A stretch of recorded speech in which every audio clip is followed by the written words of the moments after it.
So it is 9:30 p.m. obviously. I thought this was an appropriate time to start a vlog. So just packing up the hotel room. This is Adam Vietnam Hotel in Nha Trang, and it costs about £10 a night. Standard. It's what you get for about £10 or $10. This kind of price you're looking to pay for a double room in Vietnam. Get cheaper, you can get a dorm room for like a dorm bed for like £3. It's absolutely ridiculous here.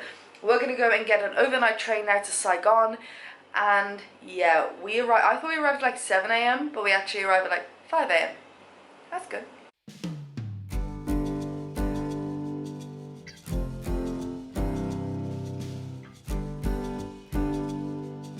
Alright, so when we tried to figure out what platform we had to be on, we asked an official and he said platform over there. Then this came and all the backpackers were going on, and it was the time our train was meant to come, so so we asked this guy, we were like, Saigon? He was like, yeah. So we jumped on, give the chick the lady, she was like, yeah. Realised someone else is in our bed, went back to the lady, we were like, here's our tickets again. She's like, yeah, this isn't your train, get off. It's literally just about to go as well, so just got off. Close.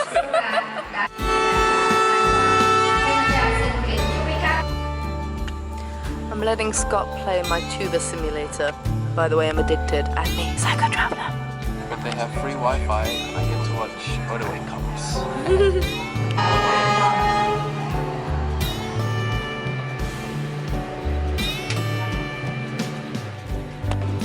Thành phố Hồ Chí Minh ngày nay là trung tâm văn hóa, thương mại, công nghệ, dịch vụ. Đến với thành phố Hồ Chí Minh.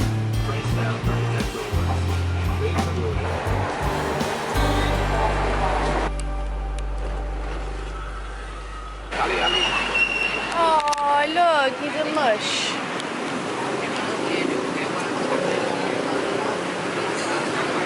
Okay, so we're right near our Airbnb and we decided to come for a coffee. All the little local coffee joints are absolutely packed at this time of the morning, so we've gone for an Italian coffee.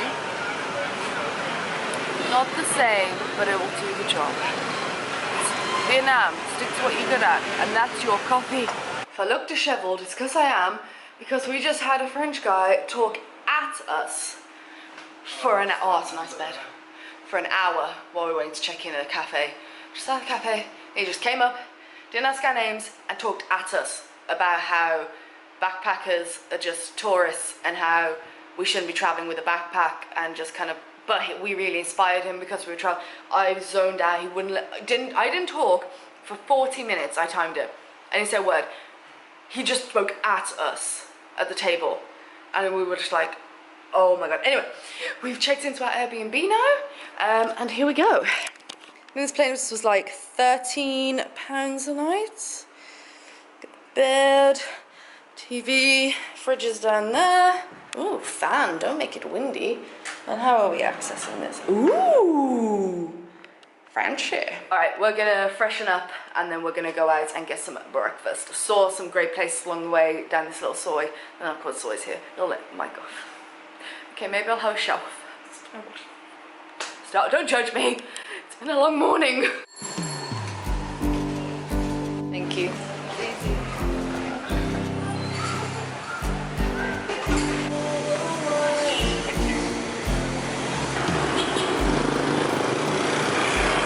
So after 2 bikes, had a very near miss, like 10 inches in front of us coming towards us, almost went straight into each other. Just she kept turning into him, she didn't stop. I had to jump up on the curb, but they have like slanted curbs here in Ho Chi Minh, so I kind of slipped and fell. I'm alright, it's good. No one crashed that I saw. That's good. My god, it is like an extreme sport crossing the road here. You have to have balls of steel. It gets a bit exhausting after a while. But we found the Ho Chi Minh Museum, City Museum. Beautiful.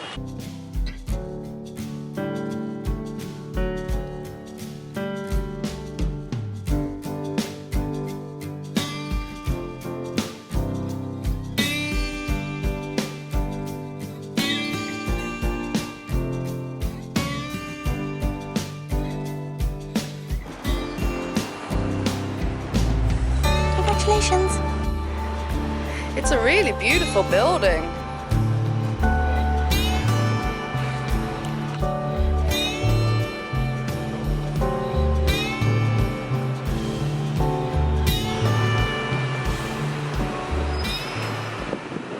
was easily one of the worst images I've ever seen. It was a monk burning himself in protest, I believe. Here's a hack for you if you come and visit the City Museum. Don't bother paying for a camera. They just give you a sticker that they try and put on your camera, and I was like, no. So they put it on my t-shirt. No one checks. There's no guards in there whatsoever. No one knows. So I think I've never heard anything more ridiculous than paying to take a photograph in the museum. They do that in Vietnam now. An extra 20,000 costs more than the entrance ticket. Yeah, don't worry about it, I'd say. Yeah, we're off to the War Remnants Museum now. I think that's gonna be a bit more raw, a bit more real. Lots of photography from the war, so. Just walking to the War Museum and we pass what looks to be the Independence Palace. Fancy. Sorry if there's really bad wind, but Ho Chi Minh City is really nice. I really like it. It's green. Green. But you know, death is still around every corner. Okay, so just a disclaimer, we're going to go into the War Museum. There's a lot of photographs in here, which I kind of like, the whole picture tells 1,000 words kind of thing. So I'm looking forward to that part, but I'm guaranteeing there's going to be a lot of upsetting photos, so just a warning. Also, one thing I do want to say is there's apparently a lot of propaganda here, obviously for Vietnam, against America. So just keep that in mind when you see everything.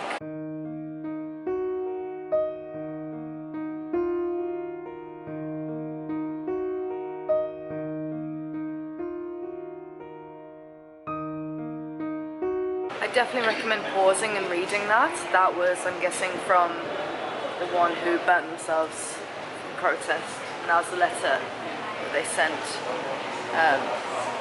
Quite powerful.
Okay, so we just got back to our Airbnb. To the museum, we went and got some food from a place called something Saigon near the museum. I wasn't really focusing.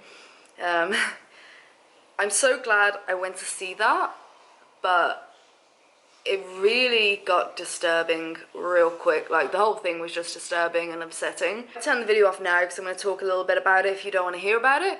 But there was so many photos of, like, piles of dead children and women and men, just piles of innocent bodies.